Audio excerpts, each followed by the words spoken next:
బైబిల్లో నుండి ఒక వచనమును ముందుగా తీసి మనము ప్రార్థనాపూర్వకముగా ముందుకు వెళ్దాం. కొరింథీయులకు వ్రాసిన 2వ పత్రిక 13వ అధ్యాయము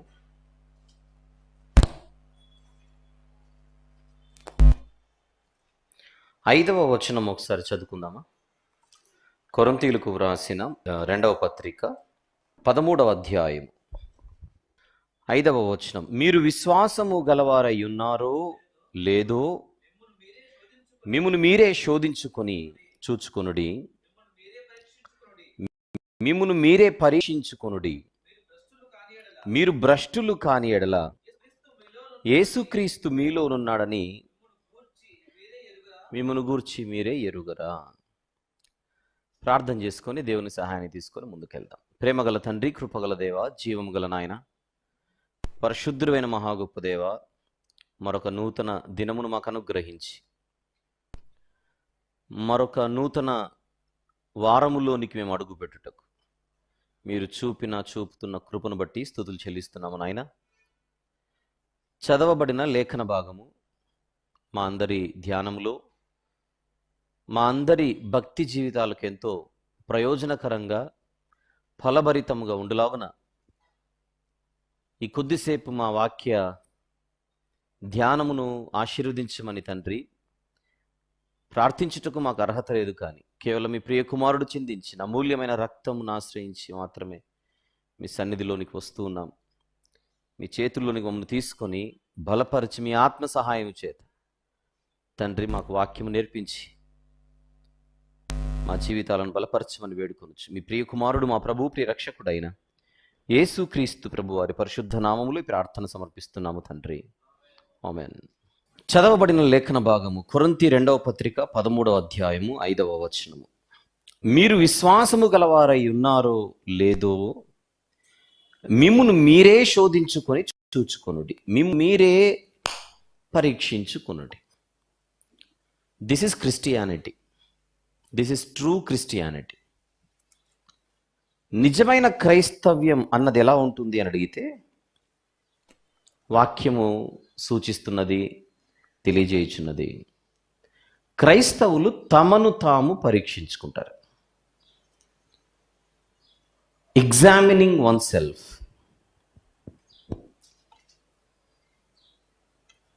ఎదుటి వారిని పరిశీలించడం అన్నది సెకండరీ. నా గురించి నేను, మీ గురించి మీరు పరిశీలించుకోవడం అన్నది మొదటిగా కనబడితే అది ట్రూ క్రిస్టియానిటీ, బిబ్లికల్ క్రిస్టియానిటీ. ఎదుటివాని కంటిలో ఉన్న నలుసును చూపించడం అనేది మొదట నాట్ పర్ఫెక్ట్ క్రిస్టియానిటీ. మన కంటిలో ఉన్న దూలం ఎంత పెద్దదో అని భయముతో, వణుకుతో పరిశీలించుకోవడం ట్రూ క్రిస్టియానిటీ. మీరు విశ్వాసము గలవారై ఉన్నారో లేదో మిమ్మును మీరు శోధించుకొని, అంటే ఎగ్జామినేషన్. It's not tempting. శోధన అనే పదం చూసేసరికి నిన్ను నువ్వే శోధించుకో, మందు సీసా ముందు పెట్టుకొని అని కాదు. అక్కడ మనల్ని మనము టెంప్ట్ చేసుకోమని కాదు బైబిల్ చెప్పేది, మనల్ని మనము టెస్ట్ చేసుకోమంటాం. Testing is different, tempting is different. కనుక శోధించుకొని అనేటువంటి పదాన్ని మనము టెస్ట్ అనేటువంటి మీనింగ్లో తీసుకోవాలి, కానీ ఈ సెన్స్లో, టెంప్ట్ అనే సెన్స్లో తీసుకోకూడదు. శోధన అనేది అపవాది నుంచి వస్తుంది, దేవుని నుండి కాదు.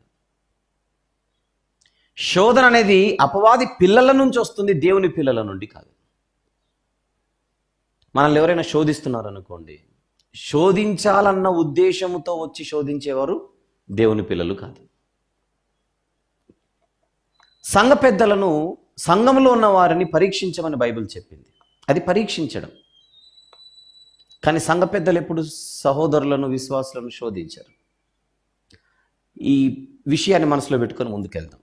మీరు విశ్వాసము గలవారై ఉన్నారో లేదో అని అంటున్నాడు. ఎవరికి చెబుతున్నాడు ఈ మాట? కొరింథ్ అనేటువంటి ప్రాంతంలో ఉన్న ఒక సంఘానికి, అందులోని సంఘస్థులకు. వీళ్ళు సంఘస్థులు అయ్యారు అని అంటే ఆల్రెడీ యేసుక్రీస్తు ప్రభు కార్చిన రక్తంలో వారి జీవితాలను కడుక్కున్న వారే కదా. కడుక్కున్న వారికే వ్రాయబడుతున్నటువంటి పత్రిక, పరిశుద్ధతలోనికి వచ్చిన వారికి వ్రాయబడుతున్నటువంటి పత్రిక. ప్రభు అయిన యేసుక్రీస్తు వారు శిలువలో కార్చిన రక్తములో కడుగబడిన వారు ఎవరైతే ఉంటారో ఆ కడుగబడిన వారందరూ చేయవలసినటువంటి ప్రాముఖ్యమైనటువంటి పని ఇది. మన విశ్వాసాన్ని మనం పరీక్షించుకోవడం, మన విశ్వాస జీవితాన్ని మనం పరిశీలించుకోవడం.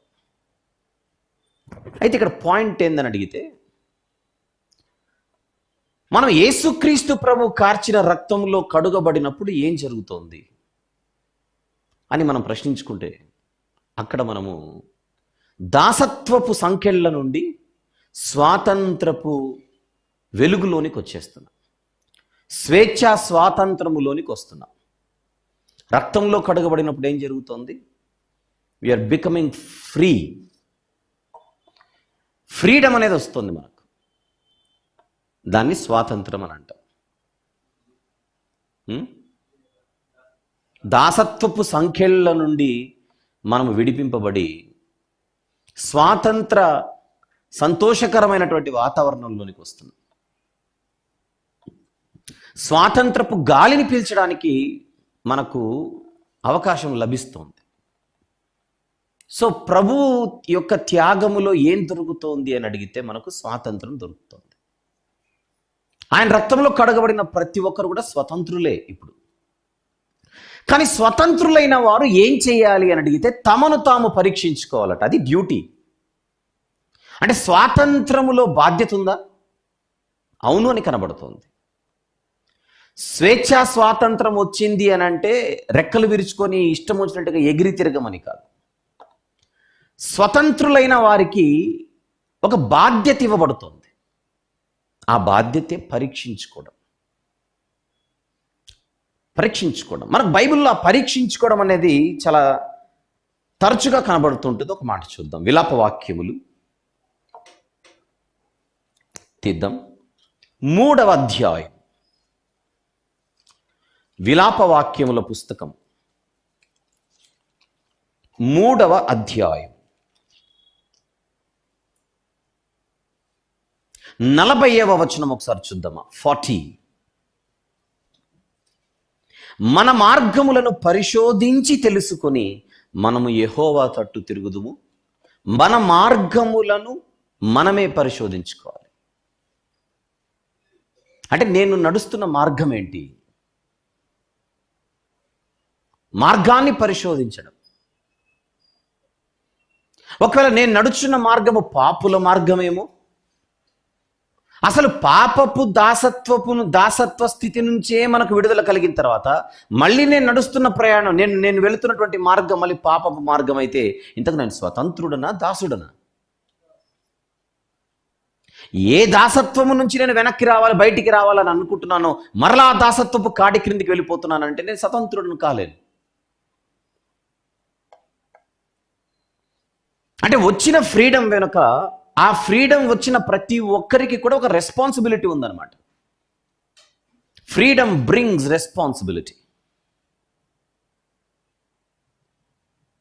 Freedom without responsibility is not at all a freedom. That is still slavery. బాధ్యత లేని స్వాతంత్రం అన్నది దాసత్వముతో సమానం. ఆలోచిద్దాం. బాధ్యత లేని స్వాతంత్రం అన్నది దాసత్వముతోనే సమానం. అందుకే బైబిల్ స్వాతంత్రాన్ని చూపిస్తోంది, బాధ్యతను నేర్పిస్తోంది. మనందరం ఒక దేశంలో నివసిస్తున్నాం. ఇది స్వతంత్ర దేశం. ఈ స్వతంత్ర దేశంలో ఉన్న అందరూ కూడా స్వతంత్రులే. ఈ దేశానికి, ఈ దేశంలో ఉన్న పౌరులు. కానీ పౌరులు మాత్రమేనా? పౌరులకు ఏమైనా బాధ్యత అన్నది ఉందంటారా? బాధ్యత. So you're not just citizens, we have to be responsible citizens. అంతేనా? బాధ్యత గల పౌరులుగా ఉంటేనే ఆ దేశము స్వాతంత్ర ఒక అద్భుతమైనటువంటి గాలిని పీల్చగలదు. బాధ్యత లేని స్వాతంత్రం అన్నది ఖచ్చితంగా మళ్ళీ బానిసత్వంలోనికే మనల్ని నెట్టేస్తుంది, మళ్ళీ బానిసత్వంలోనికే మనల్ని త్రోసేస్తుంది. మేధావులు అన్నవారు ఎవరు మాట్లాడినా వారి మాటలలోని సారం అదే. కొన్ని పదాలు వారు వాడకపోయినా వారి ఉద్దేశం అదే. దీన్ని మనం జాగ్రత్తగా గమనించాల్సినటువంటి అవసరం ఉంది. పరిశీలించుకోవాలి, పరిశోధించుకోవాలి. క్రైస్తవులుగా మనం బైబిల్లోనికి తొంగి చూస్తే బైబిల్ కూడా అదే మాట్లాడుతుంది. దేవుడు మనకు అదే నేర్పిస్తున్నాడు. 2వ పత్రికలో ఉన్నాం, కొరింథీయులకు రాసిన 2వ పత్రిక. ఒకసారి మొదటి పత్రిక కొద్దాం దయచేసి. 11వ అధ్యాయం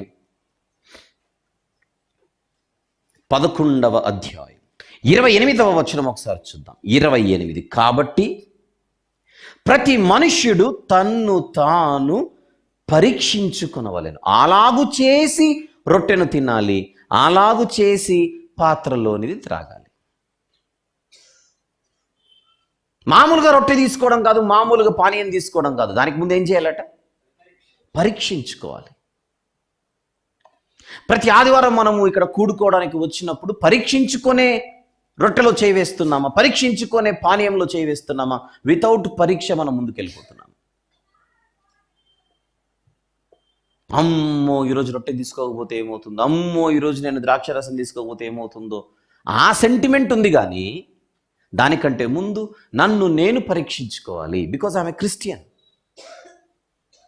దేవుడు నాకు నేర్పించింది ఏంటి? Examine yourself. నువ్వు నడుస్తున్న మార్గం ఏంటి? నీవు నడుస్తున్న మార్గం ఏంటి? అది పరిశీలించుకోకుండా, అది పరీక్షించుకోకుండా రొట్టెలో చేయి వేయడానికి నీకు ధైర్యం ఎక్కడి నుంచి వచ్చింది? పరీక్షించుకోకుండా నువ్వు పానీయం ఎలా తీసుకుంటున్నావు అని బైబిల్ ప్రశ్నిస్తోంది. ప్రభు బల్ల మీద నుంచి వస్తున్నది ఇది. ఇంట్లో కిచెన్ నుంచి కాదు, వంటగదిలో నుంచి వస్తున్నది కాదు. ప్రభు బల్ల మీద నుండి వస్తున్న రొట్టె. అది రొట్టె కాదు. ఆయన విరిచిన దేహానికి సూచన, ఆయన కార్చిన రక్తానికి సూచన పానీయం. ఎంతో గంభీరమైనది, ఎంతో గంభీరమైనది. కానీ ఎందుకు అది ఏర్పాటు చేశాడు? ప్రభు బల్ల ఎందుకు ఏర్పాటు చేయబడిందంటే దానికి ప్రధాన కారణం పరీక్ష. మనల్ని మనము పరీక్షించుకునేటువంటి ఒక అవకాశం దేవుడు ప్రతి వారం మనకి ఇస్తున్నాడు. పరీక్ష ఎప్పుడు మనిషికి మంచిదే.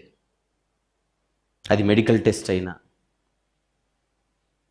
బడిలోని టెస్ట్ అయినా, ఉద్యోగానికి టెస్ట్ అయినా, ఆర్మీ సెలక్షన్కు టెస్ట్ అయినా, సమాజంలో మనం ఉండే ప్రతి చోట టెస్ట్ అనేది కనబడుతుంది. Because test brings good result. యోగ్యుడో కాదో అని తేల్చేదేంటి? పరీక్ష. పరీక్ష లేకపోతే యోగ్యత ఎలా తెలుస్తుంది? కనుక ఎవరో మనకు సర్టిఫికెట్ ఇవ్వాల్సిన అవసరం లేదు. మన మనస్సాక్షి మనకే సర్టిఫికెట్ ఇస్తుంది. ఎప్పుడు? మనల్ని మనము పరిశీలించుకున్నప్పుడు. అందుకే చెప్తున్నాడు అక్కడ కొరింథీ మొదటి పత్రిక 11:28. ప్రతి మనుష్యుడు తన్ను తాను పరీక్షించుకొనవలెను, అలాగు చేసి రొట్టెను తినాలి, అలాగున చేసి పాత్రలోనిది త్రాగాలి.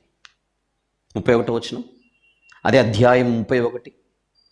మనలను మనమే విమర్శించుకొనిన ఎడల తీర్పు పొందకపోదుము. 24 గంటలు మనల్ని మనం విమర్శించుకుంటూ, 24 గంటలు మనల్ని మనం పరిశీలించుకుంటూ, అన్ని విషయాలలో 1, 2 అని కాదు.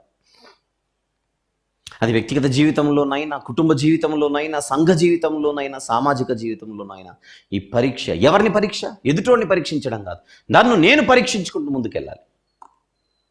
నా వ్యక్తిగత భక్తి జీవితం ఎలా ఉంది? పరీక్షించుకుందాం.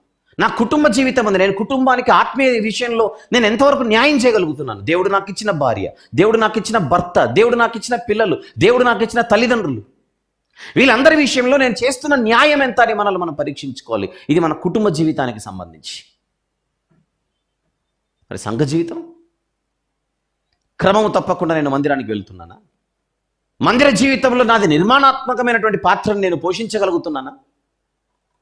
పరీక్షించుకోవడం. మనుషులకు భయపడి మందిరానికి రావడము, మనుషులకు భయపడి మందిరానికి రాకపోవడము, ఇలాంటివి ఏమైనా నా జీవితంలో జరుగుతోందా? పరీక్షించుకోవడం. నేను వెళితే ఏమైనా అనుకుంటారేమో అదొక భయం, నేను వెళ్ళకపోతే ఏమని అనుకుంటారేమో అదొక భయం. ఇదంతా మనుషులను బట్టి మనం తీసుకునే నిర్ణయాలు. అమ్మో, నేను మందిరానికి వెళ్తే నా బంధువులకు దూరం అవుతానేమో అదొక భయం. బంధువులకు భయపడి రాకపోయేవారు ఉండొచ్చు, ఇరుగు పొరుగు వారికి భయపడి రాకపోయేవారు ఉండవచ్చు. రేపు పొద్దున ఎత్తబడేదే సంఘం.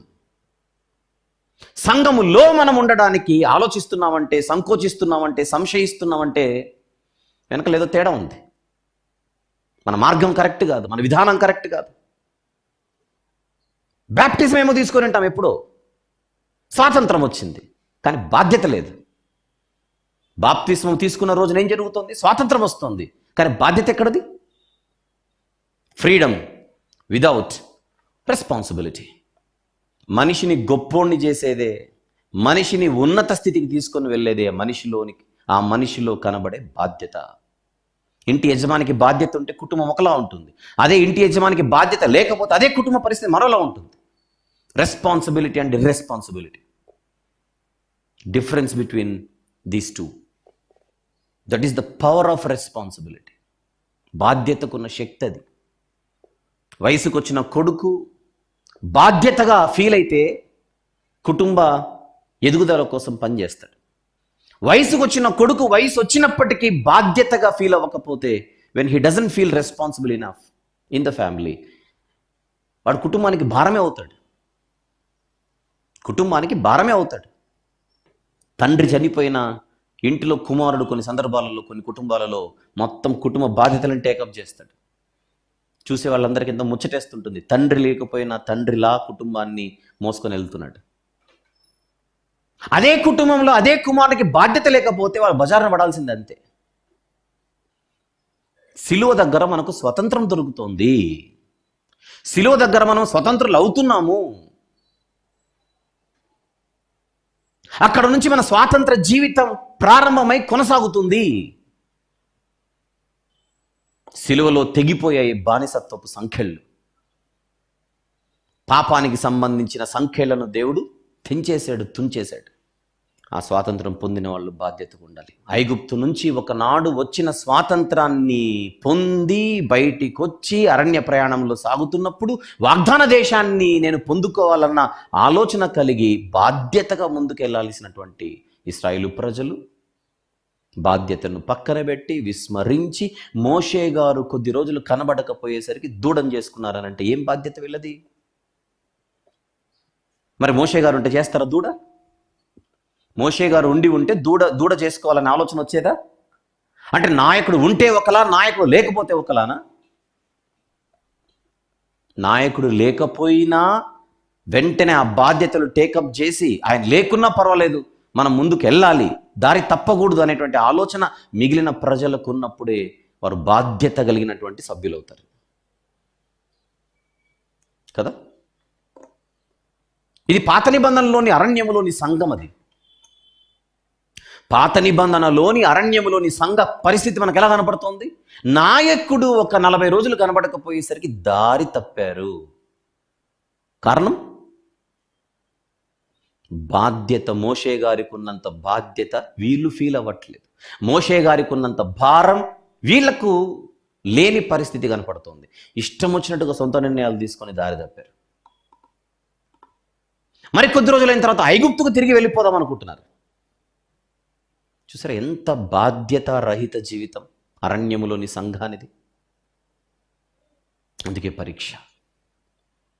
పరీక్షించుకోవాలి. పౌలు గారు ఏమంటున్నారు ఫిలిప్పీలతో? నేను ఉన్నప్పుడు మీరు సరిగా ఉండడం కాదు, నేను లేనప్పుడు ఇంకా బాధ్యత ఉండాలంటున్నాడు. చూడండి ఒకసారి ఫిలిప్పీలకు వ్రాయబడిన పత్రిక 2వ అధ్యాయం 12వ వచనం జాగ్రత్తగా చూద్దామంటారా? అందరూ తీద్దాం. ఫిలిప్పీలకు వ్రాయబడిన పత్రిక 2వ అధ్యాయము 12వ వచనం. కాగా నా ప్రియులారా, మీరు ఎల్లప్పుడూ విధేయులై ఉన్న ప్రకారం, ఈ విధేయత అనేటువంటి పాయింట్ మనసులో ఉంచుకోండి, తర్వాత వద్దాం. మీరు ఎల్లప్పుడూ విధేయులై ఉన్న ప్రకారము, ఈ మాట చూడండి జాగ్రత్తగా దయచేసి, నా ఎదుట ఉన్నప్పుడు మాత్రమే గాక మరి ఎక్కువగా నేను మీతో లేని ఈ కాలమందును భయముతోను వణకుతోను మీ సొంత రక్షణను కొనసాగించుకునుడి. నేను ఉన్నప్పుడు మీరు బాగుంటే ప్రయోజనం ఏముంది? నేను లేనప్పుడు కూడా మీరు బాగుండాలి. అంతకంటే ఇంకా ఎక్కువ భయముతో ఉండాలి, అంతకంటే ఎక్కువ వణుకుతో ఉండాలి. మరి ఎక్కువగా అంటే అర్థం ఏంటి? మరి ఎక్కువగా, ఇంకా జాగ్రత్తగా, ఇంకా భయముతో. బాధ్యత. కానీ ఈ బాధ్యతకు మరొక పదం ఇక్కడ యాడ్ అవుతుంది, అదే విధేయత. Responsibility, obedience. అంటే వీళ్ళు కూడా ప్రభు అయిన యేసుక్రీస్తు వారు కార్చినటువంటి రక్తములో కడుగబడిన వారే. ఫిలిప్పీ సంఘస్థులు కూడా, వాళ్ళు కూడా స్వతంత్రులయ్యారు. భయముతో వణుకుతో ఉండాల్సిన బాధ్యత మీద అంటున్నాడు. అది ఎప్పుడు సాధ్యమవుతుందనంటే మీరు దేవుని చట్టానికి విధేయులైనప్పుడు. నా మాటకు కాదు, ఇది పౌలు మాట అని మీరు అనుకుంటే మీరు విధేయులు కాలేరు. ఇది దేవుని మాట. నేను మీకు అప్పగించిన దానిని, తెలిసిన మాట, నేను మీకు అప్పగించిన దానిని ప్రభువు వలన పొంది తిని. ఇది నా మాట కాదు,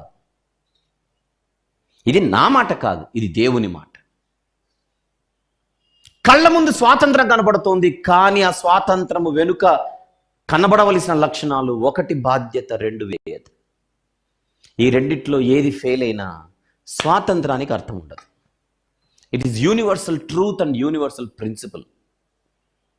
నిత్య సత్యము, నిత్య సూత్రము.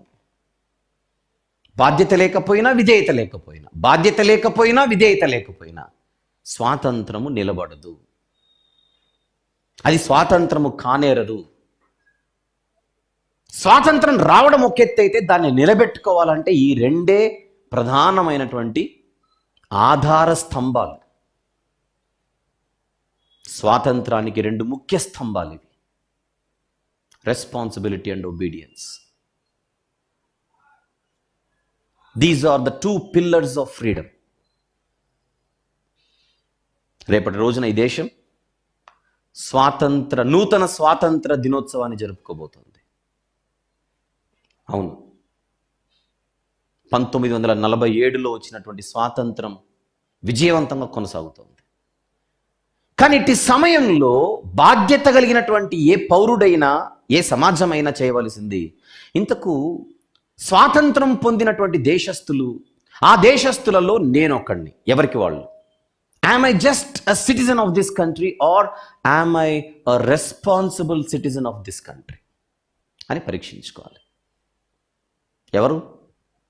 ఉన్నవారు, లేనివారు, దేశాన్ని నడిపించే నాయకులైనా, పెద్ద పెద్ద వ్యాపారస్తులైనా, ఘనులైనా, ముఖ్యంగా వారు. వచ్చిన స్వాతంత్ర దేశంలో ప్రజలు నేను దోచుకున్న దానిని మరొక చోట దాచుకుంటున్నానా, లేకపోతే ప్రజల క్షేమం కొరకు నేను ఏమైనా అడుగులు వేస్తున్నాను? దేశంలో దోపిడీ ఉందో లేదో పరీక్షించుకోవాలి. దేశంలో దోపిడీ వ్యవస్థ ఉందో లేదో పరీక్షించుకోవాలి. ఎవరు పరీక్షించుకోవాలి? ముఖ్యంగా దేశాన్ని నడిపించే నాయకులు పరీక్షించుకోవాలి. స్వాతంత్రం వచ్చిందని మనం ప్రసంగాలు చేస్తూ వెనకాల మనమే దోపిడీ చేస్తుంటే అది ఫ్రీడమ్ వితౌట్ రెస్పాన్సిబిలిటీ అవుతుంది, కానీ ఫ్రీడమ్ విత్ రెస్పాన్సిబిలిటీ కాదు. ఎందుకు రోజు రోజుకి భారతదేశంలోని కరెన్సీ, రూపాయి విలువ ఎందుకు తగ్గిపోతుంది? కారణం ఏంటి? దీని వెనకాల ఏమైనా నాయకత్వ లోపం ఉందా?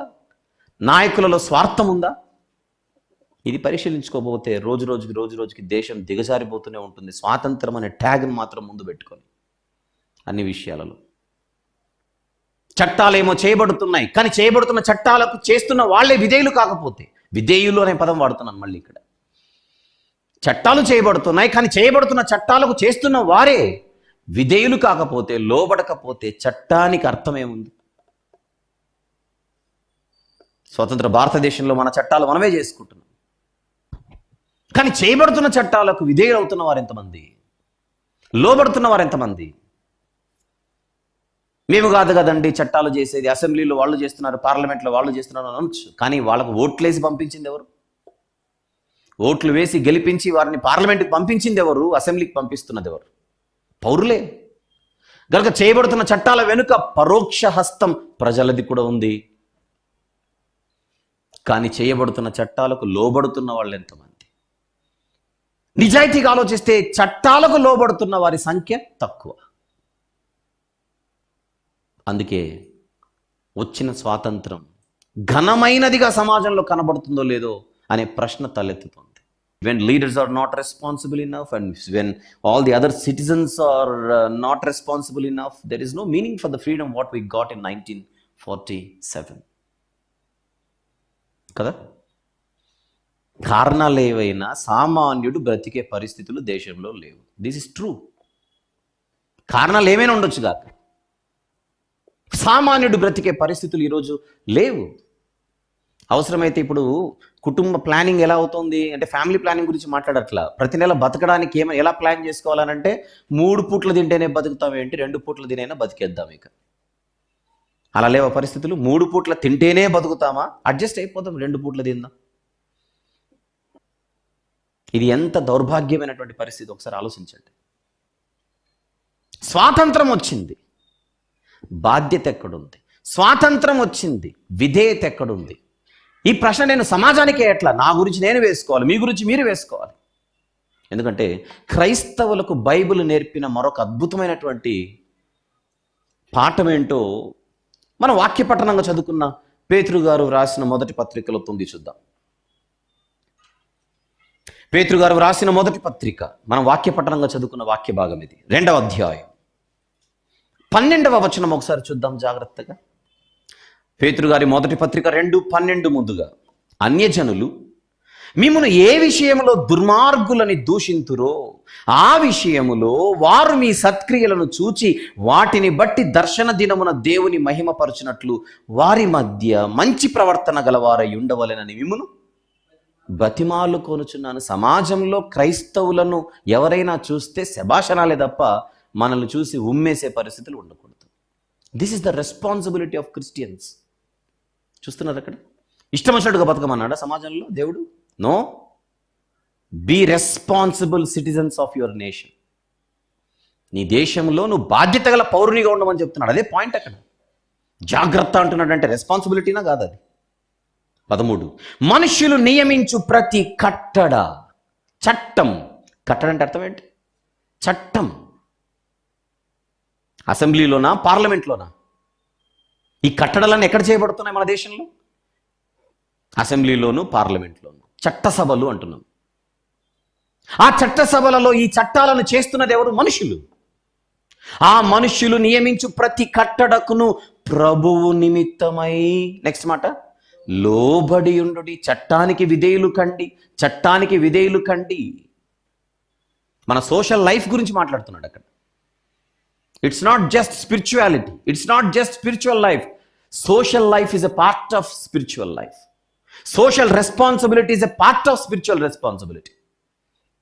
సంఘంలో ప్రసంగాలు దంచి కొడతాను, సమాజంలో నా ఇష్టం వచ్చినట్టుగా బతుకుతానంటే కుదరదు. అంతేనా? భయంకరంగా దాగి రోడ్డు మీద అల్లర్లు చేస్తూ ఇష్టం వచ్చినట్టుగా కేకలు వేస్తూ తిరుగుతుంటే పక్కన్నవారు ఏమయ్యా నీకు బుద్ధి ఉందా లేదా, ఇలా అరుస్తున్నావు, ఇలా కేకలు వేస్తున్నావు అంటే, నా డబ్బుతో నేను మందు కొని నేను తాగి నా నోటితో నేను అరిస్తే నీకేంటి నొప్పి అన్నాడు అనుకోండి. నీకు సోషల్ రెస్పాన్సిబిలిటీ లేదు. నీ డబ్బే, నువ్వు కొనుక్కున్న మందే. కానీ పక్కనున్న వారు నువ్వు ఇబ్బంది పెడతాను అంటే మాత్రం అది బాధ్యత లేనితనం, తప్పే. నువ్వేమైనా చెయ్యి, నీ సమాజానికి అది ప్రమాదం అవ్వకూడదు, నీ సమాజానికి అది డిస్టర్బెన్స్ అవ్వకూడదు. అంతేనా? నేను మైకు కొని, నేను బాక్సు కొని అర్ధరాత్రి 1 గంట తర్వాత నేను పాటలు పెట్టేస్తాను, ఇంటిపైన నేను మైక్ హార్న్ పెట్టేసి అని అంటే, నీ ఇల్లే, నీ మైకే, నీ హార్నే, కానీ అది తప్పు. ఎందుకు? You are not socially responsible. అందుచేత మనుష్యులు నియమించు ప్రతి కట్టడ అంటే న్యాయమైన కట్టడల గురించి మాట్లాడుతున్నాడు ఇక్కడ. ప్రతి కట్టడ అంటే ఒక చట్టం వచ్చింది అనుకోండి, స్వలింగ సంపర్కం చట్టబద్ధం చేస్తున్నాం అనుకోండి, ఇప్పుడు దీనికి లోబడాలనకూడదు ఇక. అంతేనా? ఆ మధ్యకాలంలో మన దేశంలోనే ఈ డిస్కషన్ జరిగింది పార్లమెంట్లో. మనం ఓటేసి గెలిపించినటువంటి పార్టీని ఆ బిల్లును ప్రవేశపెట్టింది అనుకోండి. ఫర్ ఎగ్జాంపుల్, మనం అభిమానించే పార్టీని, మనం ఓటేసి గెలిపించినటువంటి పార్టీని పార్లమెంట్లో ఆ బిల్లు ప్రవేశపెట్టింది అనుకోండి. నేను అభిమానించే పార్టీ, నేను అభిమానించే నాయకుడు ప్రవేశపెట్టాడు కదా అని చెప్పేసి నేను జై కొడతానంటే కుదరదు. ఇది ధర్మ వ్యతిరేకమైనటువంటి బిల్, అది న్యాయ వ్యతిరేకమైనటువంటి చట్టం. అది ప్రతి కట్టడకు లోబడి ఉండు అని అంటే అది ధర్మబద్ధమైనదే ఉండాలి, న్యాయబద్ధమైనదే ఉండాలి. 14 రాజు అందరికీ అధిపతి అనియు, నాయకులు దుర్మార్గులకు ప్రతిదండన చేయుటకు, సన్మార్గులకు మెప్పు కలుగుటకు రాజు వలన పంపబడిన వారని వారికి లోబడి ఉండు. If you apply this even to the civil law, మనం పౌర చట్టంకు కూడా దీన్ని అప్లై చేసామనంటే yes, God's law, civil law రెండు ఉంటాయి. మనం 2 చట్టాల కింద ఉన్నాం, మర్చిపోకండి. మనము భారతదేశంలో ఉంటూ 2 చట్టాల కింద, ఒకటి దైవ చట్టం, మరొకటి భారత చట్టం. రెండిటికి లోబడి ఉండాలి, రెండిటికి విధేయులు కావాలి. కానీ ఎక్కడైనా అన్నీ అలా ఉండవు. కానీ ఎక్కడైనా ఏ చట్టమైనా, మానవ చట్టాలలో ఏ చట్టమైనా ఒకవేళ, ఎందుకంటే ఇప్పుడు మీరు పార్లమెంట్లోనే చూడండి, అసెంబ్లీలో చూడండి, కొన్ని బిల్స్కి ఆ పార్లమెంట్లో ఉన్న వాళ్ళే మద్దతు తెలపరు. మెజారిటీ వస్తే గెలుస్తుంది, బిల్లు పాస్ అవుతుందే కానీ వ్యతిరేకించే వాళ్ళు ఉంటారు, ఉండరా? మేము ఈ బిల్లుకు వ్యతిరేకం అంటారు కదా, మేము చేయబడిన ఈ చట్టానికి మేము వ్యతిరేకమని మనం అనడం కాదు, పార్లమెంట్లోనే అంటున్నారు. కానీ మెజారిటీ ఉంది కనుక గెలుస్తుంది, పాస్ అవుతుంది ఆ బిల్, అంతే. కనుక వ్యతిరేకించే హక్కు మనకు ఉంది, లేదని కాదు. కానీ ఏవైతే న్యాయబద్ధమైనవో, ఏవైతే ధర్మబద్ధమైనవో వాటికి ఖచ్చితంగా పౌరులన్న వారు లోబడిన వాడు ఎవడైనా పాటిస్తాడు. నేను లోబడుతున్నానని చెప్పి పాటించకపోతే, ట్రాఫిక్ సిగ్నల్స్ ఉండాలండి అని దంచి కొట్టాము ఇక్కడ మాట, మనమే రెడ్ సిగ్నల్ జంప్ చేసాం, అది లోబడినట్టు ఎట్లా అవుతుంది? కనుక లోబడుట అర్థం ఏంటి? ఇంప్లిమెంట్ చేయుట. లోబడి ఉండు 15వ వచనం, ఏలైనగా మీరిట్లు యుక్త ప్రవర్తన గలవారు. అది మంచి ప్రవర్తన. యుక్త ప్రవర్తన అంటే అర్థం ఏంటి? మంచి ప్రవర్తన. అజ్ఞానముగా మాట్లాడు మూర్ఖుల నోరు మోయుట దేవుని చిత్తం అని చెప్పి ఇప్పుడు 16వ వచనంలో అంటున్నాడు, స్వతంత్రులయుండియు దుష్టత్వమును కప్పిపెట్టుటకు మీ స్వాతంత్రమును వినియోగపరచక దేవునికి దాసులమని లోబడి ఉండుడి. అందరినీ సన్మానించుడి, సహోదరులను ప్రేమించుడి, దేవునికి భయపడుడి, రాజును సన్మానించుడి.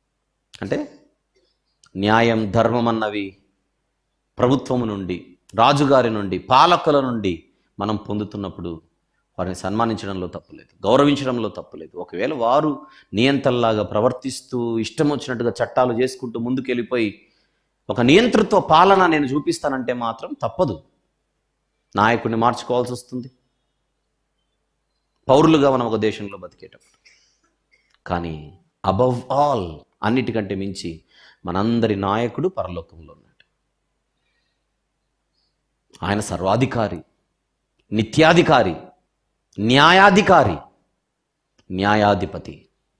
ఆయనకు లోబడి ఆ చట్టాన్ని మనం మనసులో పెట్టుకొని ఆ నడిపింపుతో సమాజ శ్రేయస్సు కోసం భూమి మీద బతకాలి. అది రెస్పాన్సిబుల్ లైఫ్, అది ఒబీడియంట్ లైఫ్. ఇది బైబిల్ నేర్పిస్తున్న జీవితం. ప్రతి విషయంలో పరీక్షించుకోవాలి. కన్సిస్టెంట్ ఎగ్జామినేషన్, కంటిన్యూస్ ఎగ్జామినేషన్, అన్ని విషయాలు. We should always look for the betterment in our profile. ఎవరికి వాళ్ళు ఇండివిజువల్గా బెటర్మెంట్ కోసం ఆలోచిస్తుంటే మన బెటర్మెంటే సొసైటీ బెటర్మెంట్. మెరుగైన వ్యక్తి ఉంటేనే మెరుగైన సమాజం సాధ్యమవుతుంది. వ్యక్తి మెరుగుకు పడకపోతే సమాజం మెరుగు ఎలా పడుతుంది, ఎలా మెరుగు అవుతుంది? మెరుగైన సమాజం కోసం, ఫర్ ద బెటర్ సొసైటీ అని మనం అంటాం. కానీ సమాజం మెరుగ్గా కనపడాలంటే వ్యక్తులు మెరుగవద్దు. వ్యక్తులే మెరుగవన్నప్పుడు సమాజం ఎక్కడ మెరుగు అవుతుంది? గాంధీ గారు కూడా ఇదే మాట అన్నది. If you want to see a change in the society, you have to see the change first in individuals. Unless you see the change in individuals, you can never see that change in the society. అంతేనా? మనుషులలో మార్పు రానప్పుడు సమాజంలో మార్పు రాదు. సమాజంలో మార్పు రావాలని మనుషులు ఎవరికి వాళ్ళు ఇష్టం వచ్చినట్టుగా బతికితే ఇంకా మార్పు వచ్చేది లేదు, ఏం లేదు. రేపు ఇండిపెండెన్స్ డే కనుక ఈరోజు ఏదో నేను ప్రసంగం చేస్తున్నానని కాదు, కానీ ఈ కాంటెక్స్ట్లో మనం in the light of the Bible వెలుగులో కనుక ఈ సందర్భాన్ని మనం చూడగలిగితే అది సివిల్ లైఫ్ అయినా స్పిరిచువల్ లైఫ్ అయినా ఈ రెండిటికి ఒకటే సూత్రం: be responsible and be obedient. Only then you can enjoy the freedom what you have got. అది point. This rule and this formula can be applied both to your spiritual life and to your civil life as well, because these are universal truths. మనకు 2 స్వాతంత్రాలు వచ్చాయి. ఒకటి British వాళ్ళ దగ్గర నుంచి వచ్చింది, ఇంకొకటి పాపము నుండి వచ్చింది కదా. పాపము నుండి వచ్చిన స్వాతంత్రము మనం ఎప్పుడు పొందుకోగలిగామంటే బ్యాప్టిజం అప్పుడు. అక్కడ నుంచి ఈ 2 గుణాలు కలిగి మన జీవితం కొనసాగుతుందో లేదో, మన స్వాతంత్రం బాధ్యతగా మనం దాన్ని అనుభవిస్తున్నామా లేదా, విధేయత కలిగి అనుభవిస్తున్నామా లేదా, let us examine our cells.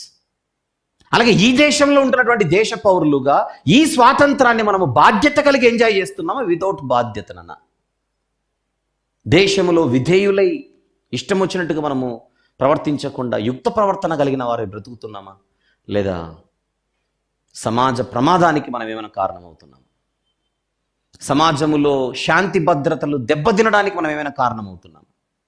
ఇలాంటివన్నీ పరిశీలించుకుంటూ అటు మనం ఉంటున్న దేశానికి, మరొక వైపు మనకు జన్మనిచ్చిన దేవునికి, ఇద్దరికీ న్యాయం చేస్తూ భవిష్యత్తులో మన ఆత్మ సురక్షితమైన సంతోషకరమైనటువంటి స్థలానికి చేరుకోవడానికి మన ఆధ్యాత్మిక జీవితాలను మరింత గొప్పగా ముందుకు నడిపించుకుంటూ సాగుదాం.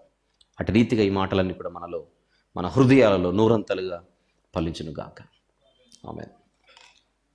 చిన్న ప్రార్థన చేద్దాం, తదుపరి మనము కార్యక్రమం ముగింపులోనికి వెళ్తాం. ప్రేమగల తండ్రి, కృపగల దేవ, జీవం గల నాయన, పరిశుద్ధుడైన మహా గొప్ప దేవ, మీరు తండ్రి మీ కుమారుని ద్వారా ఇచ్చినటువంటి స్వాతంత్రం ఎంత విలువైనదో, ఎంత అమూల్యమైనదో, ఎంత శ్రేష్టమైనదో తండ్రి మేము వర్ణించలేము. కానీ మారు మనసు పొంది పాపక్షమాపణ నిమిత్తం ఆయన కార్చిన రక్తములు మా జీవితాలు కడుగుకొనినటువంటి వారంగా ఉన్నటువంటి మేము ఈరోజు మేము విన్న వర్తమానంలోని బాధ్యత మరియు విధేయత అనే 2 గుణాలతో ఈ స్వాతంత్ర జీవితాన్ని అనుభవిస్తున్నామా లేదా అని మమ్మల్ని మేము పరీక్షించుకుంటూ, బాధ్యతలో కానీ విధేయతలో కానీ ఎక్కడైనా లోపాలు ఉంటే మమ్మల్ని మేము సరి చేసుకొని ఈ దేశ పౌరులుగా, పరలోక పౌరులుగా తండ్రి మేము మరింత నిర్మాణాత్మకమైనటువంటి పాత్రను పోషిస్తూ మా వ్యక్తిగత, కుటుంబ, సంఘ, సామాజిక జీవితాలలో మీకు మహిమకరంగా జీవిస్తూ ముందుకు సాగుటకు సహాయం చేయమని ప్రార్థిస్తూ, మధ్యాహ్న వేళ యూత్ కాన్ఫరెన్స్ని, సాయంత్రం వేళ మిగిలిన సాయంత్రపు ఆరాధన కార్యక్రమాన్ని కూడా దీవించమని వేడుకొనుచున్నాయన. మీ ప్రియ కుమారుడు, మా ప్రభు, ప్రియ రక్షకుడైన యేసుక్రీస్తు ప్రభు వారి పరిశుద్ధ నామములోనే ఈ ప్రార్థన విన్నపములు మీకు సమర్పిస్తున్నాము తండ్రి. ఆమెన్. ఆమెన్.